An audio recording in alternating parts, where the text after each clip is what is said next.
Welcome to the New Church Podcast.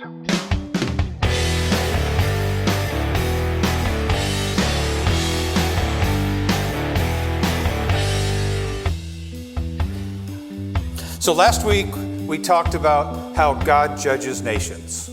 He judges nations based on their leaders and their laws. And then I asked you how you were feeling about our leaders and our laws.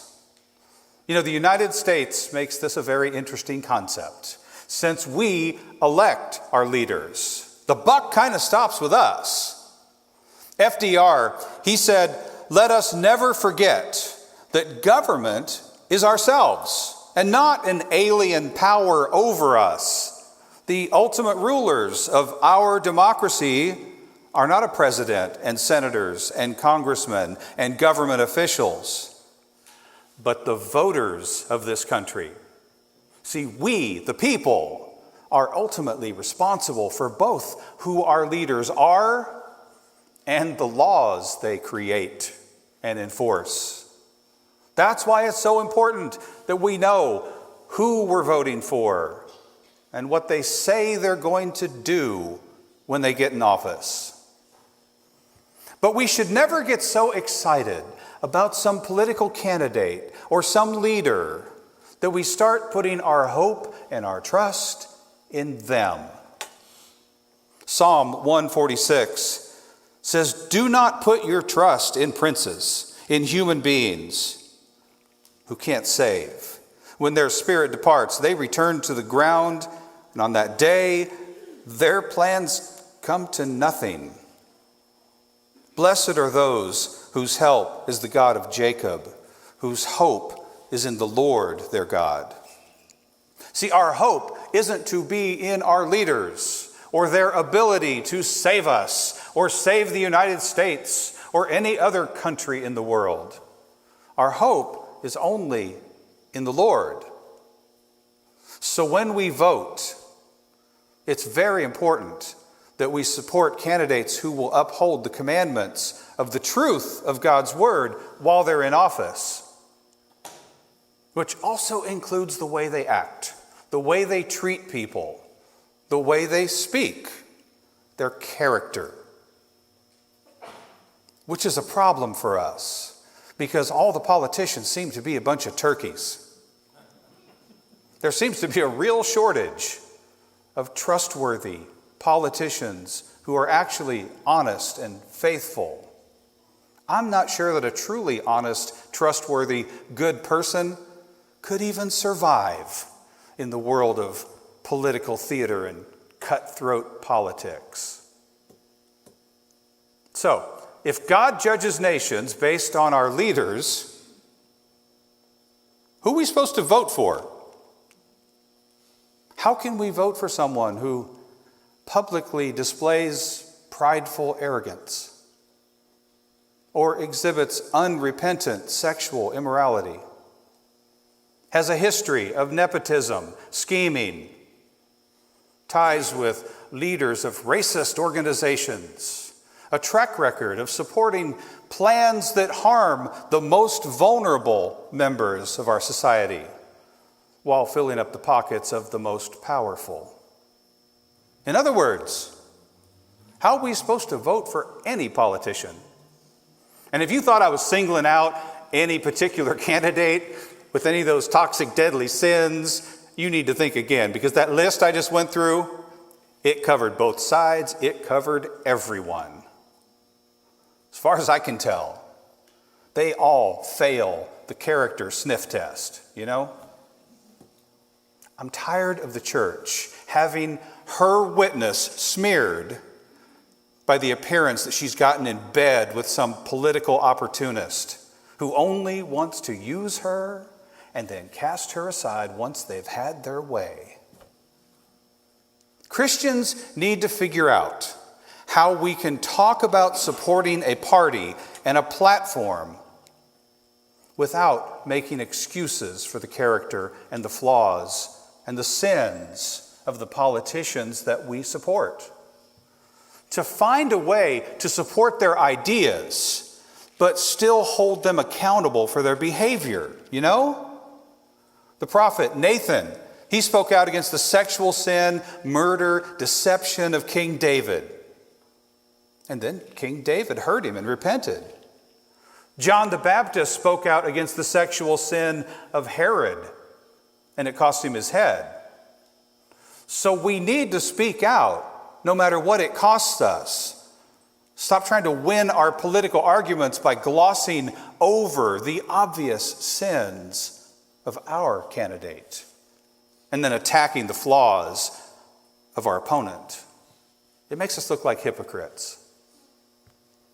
So, I'm not saying that we should take character off the table, but I don't see how it can be the centerpiece. There just doesn't seem to be enough people of good character who run for office. There's only one Jesus. I don't think he's going to be confused with any of the candidates. JFK said, "Mothers all want their sons to grow up to be president, but they don't want them to become politicians in the process." Because politics tends to ruin people. I think we need to pray for our leaders instead of just attacking them all the time. God judges nations based on their leaders, but he also judges nations based on their laws. So we have to look at the things these politicians stand for, all these campaign promises and political ideologies. Those are the things that are going to become the laws and the direction of our society, depending on how the election goes, right? And see, that's where it gets really messy, because their plans, trying to pinpoint the source of all of our nation's problems, deciding which solution is going to fix everything. These days, it's almost impossible to have a sensible conversation about any of that stuff, because everyone thinks they have the higher moral ground. The progressives, the conservatives, everyone thinks they're the ones who've got everything right. Everyone underlines different parts of their Bible. Everyone thinks the other side is out of their mind, inherently racist, delusional, unreasonable. It's tempting for sensible people to try and avoid conversations about politics. Yeah? But see, we're Christians. We have a king and a kingdom that are not of this world. And he's commanded us to be the salt and the light of the world. So we can't stay silent. Can't. Ezekiel 33:6 says, "If the watchman sees the sword coming and doesn't blow the trumpet to warn the people, and the sword comes and takes someone's life,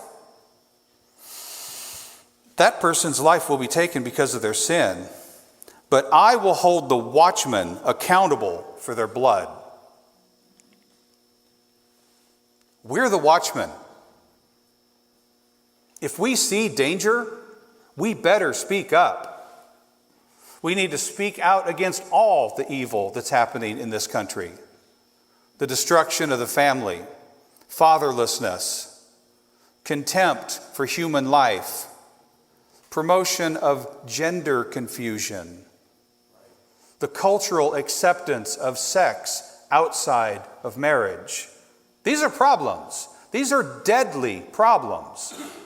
But the most hideous evil in our land is the practice of abortion on demand, using abortion as a last-ditch effort for birth control.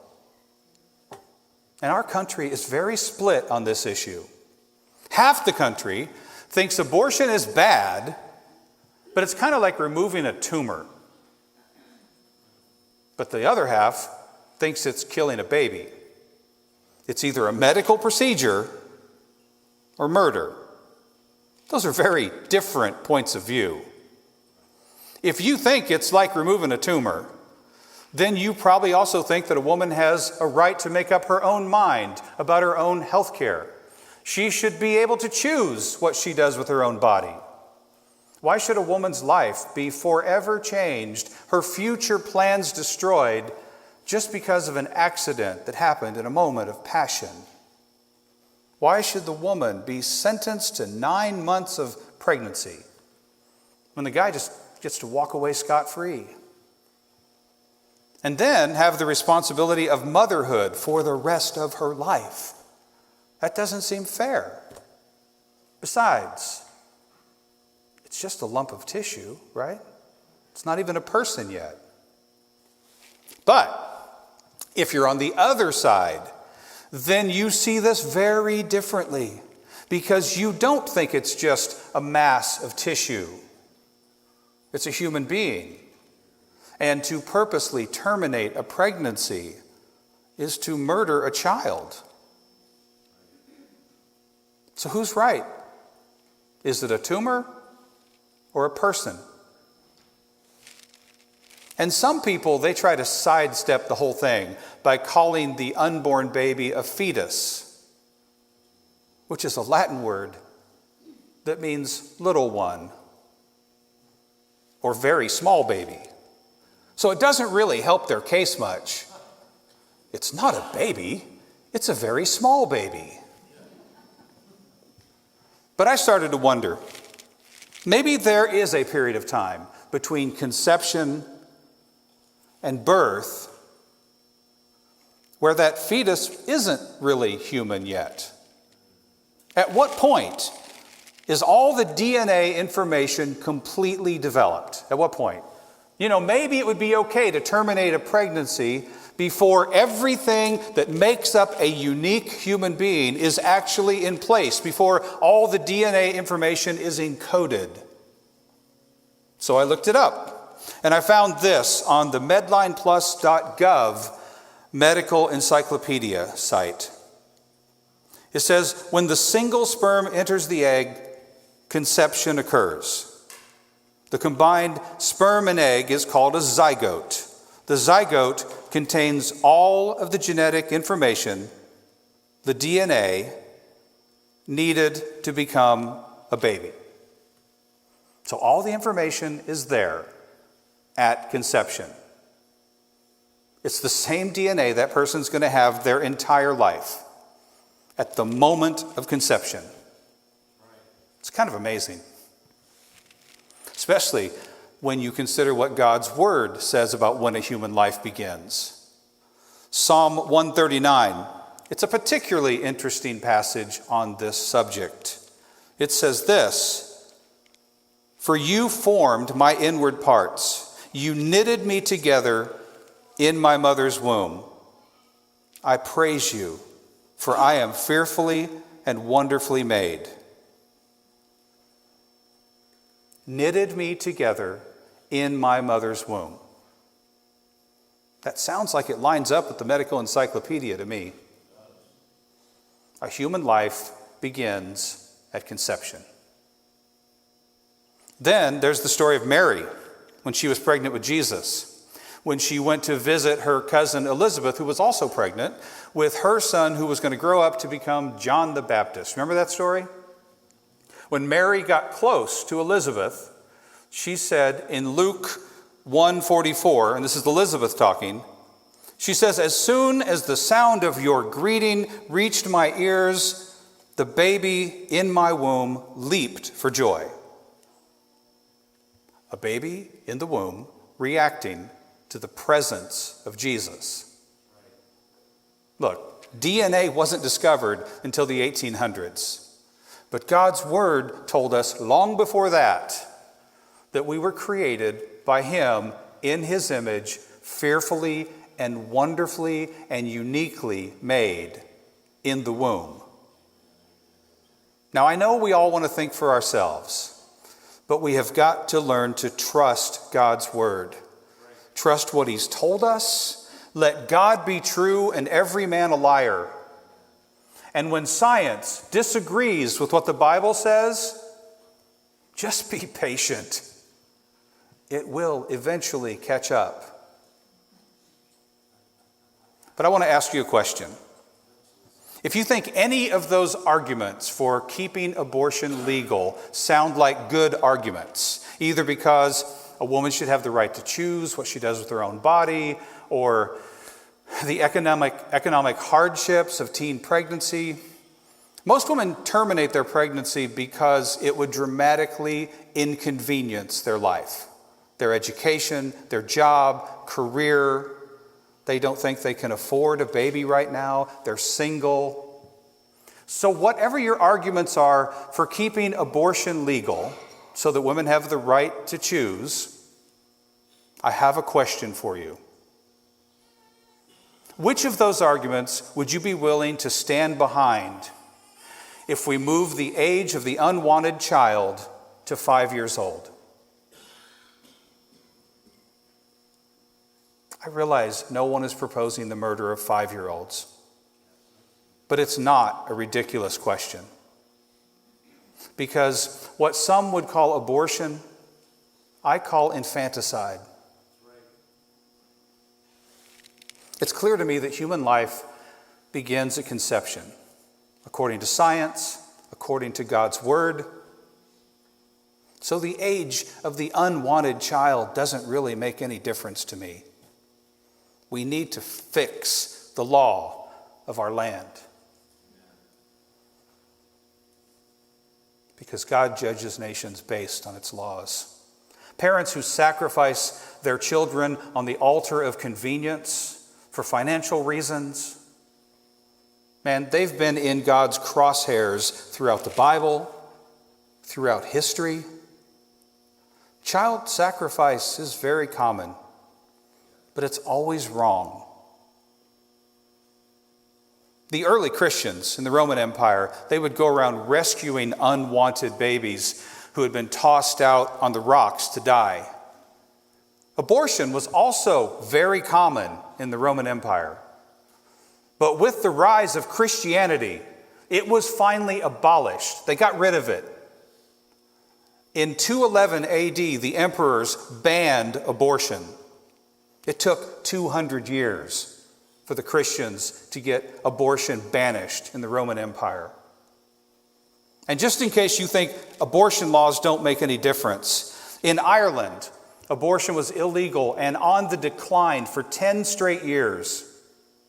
And then in 2018, it was legalized. And since then, there has been a 142% increase. In the United States, there's a law called the Hyde Amendment. It's supposed to keep U.S. government funds from paying for abortions. But there's a lot of people who want to see that law taken down.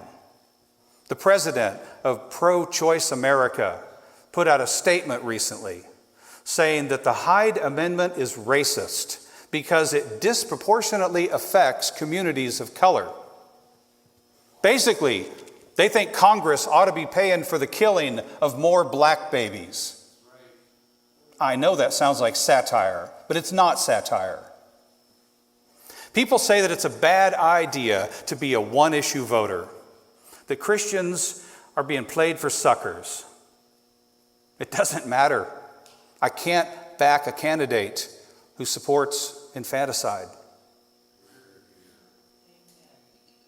And because this always comes up in any conversation on this subject, what about in cases of rape or endangering the life of the mother, which are less than 1% of all abortions, by the way? Well, I wish someone would propose sensible legislation that allowed for exceptions in these kind of situations and only these kind of situations. I would love to vote for that person.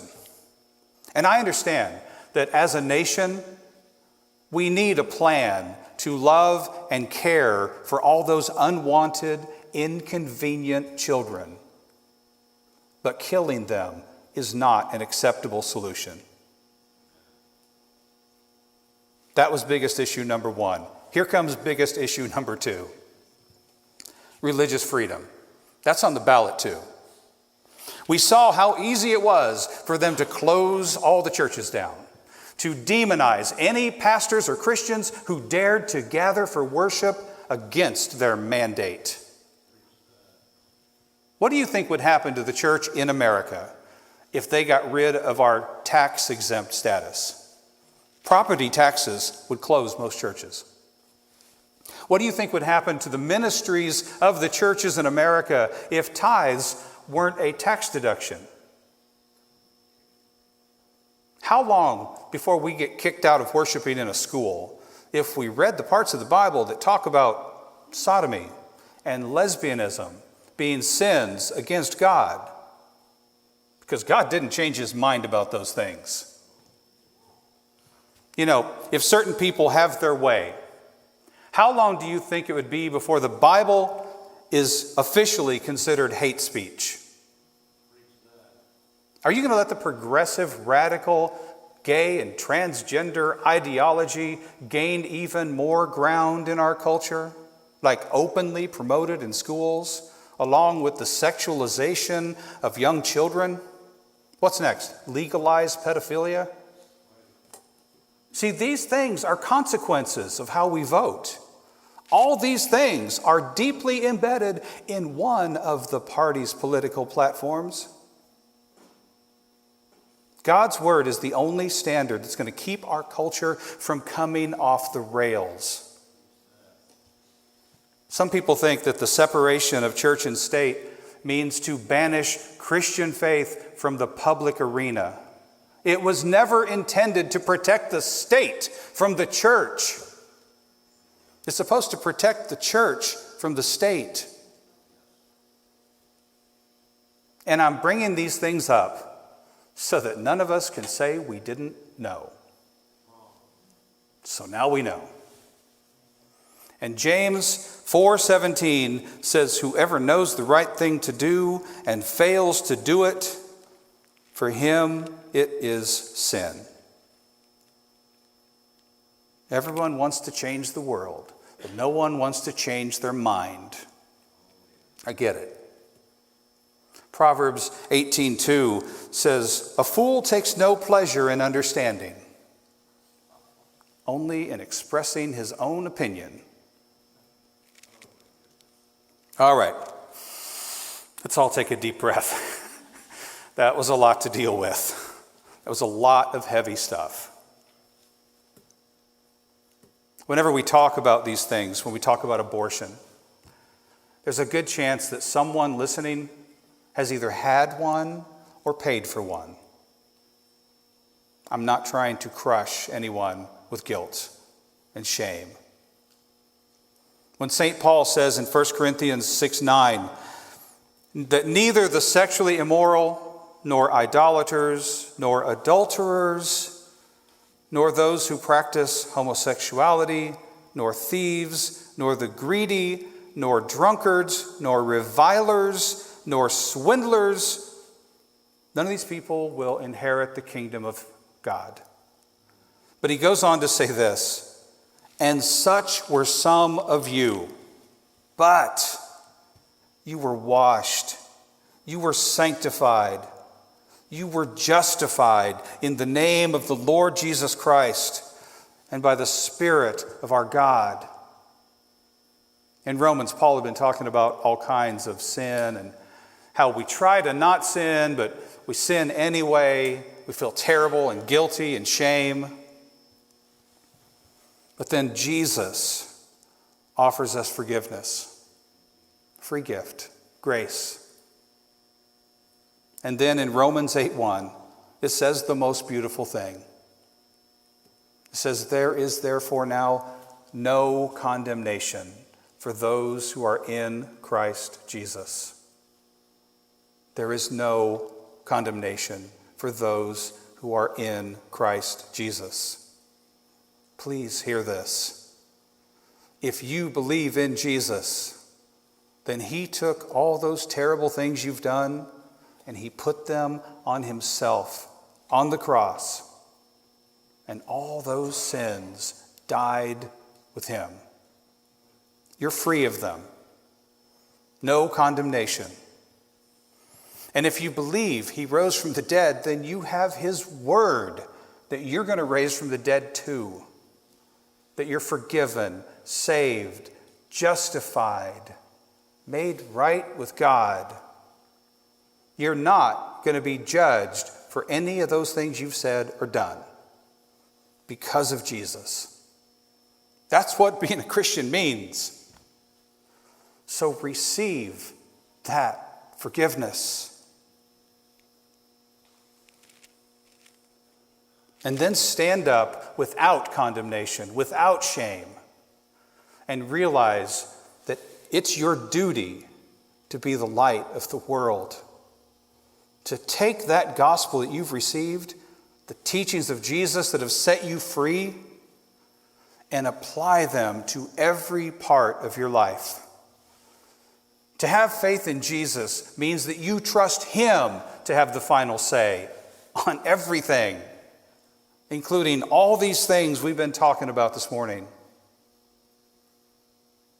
So, I'm not going to tell you who to vote for, but I do hope that you will carry your faith into the voting booth and vote like a Christian. Amen. Let's pray together.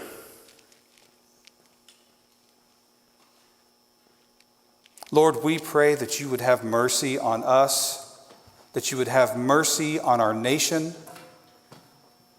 Turn your anger away from us, your judgment, turn it away from us. Help us to know how you want us to vote and heal this nation from this split between the right and the left. Help us to even love our enemies and to share the love you've given us with them. Turn this nation back to you, back to what is just and good. Let's continue praying as Kemper leads us in this song. This is a prayer. The judges sat outside the law, and in their pride no evil saw, in setting teeth to Satan's jaw and feeding him our children. When viewed in terms of cost and ease, an unborn child is a disease. A holocaust seen fit to please our own convenience. A curse, the law it cries. A curse on mankind's pride. A curse on him who would deny God's image in mankind. Torn from out their mother's womb, denied the sky, denied a tomb, conceived in lust to their own ruin, a sacrifice to pleasure. The doctors with their blood-red hands, who love their money more than man, with greed their God, they lay their plans, the butchers of mankind. A curse, their blood cries out. A curse, the heavens shout. A curse on him who dares to flout God's image in mankind. Oh, rid us of this evil, Lord, and turn our hearts by cross or sword. Our nation cannot long afford to live beneath your judgment. A curse upon their heads. Oh, save them, Lord, or slay them dead, and fill our country with your dread, and turn away your anger. A curse upon their heads. Oh, save them, Lord, or slay them dead, and fill our nation with your dread, and turn away your anger. For more information, go to newchurch.love or email frank@frankhart.com. If these online resources have been meaningful to you, please consider going to newchurch.love/give and show your support by helping make this ministry possible. Thank you.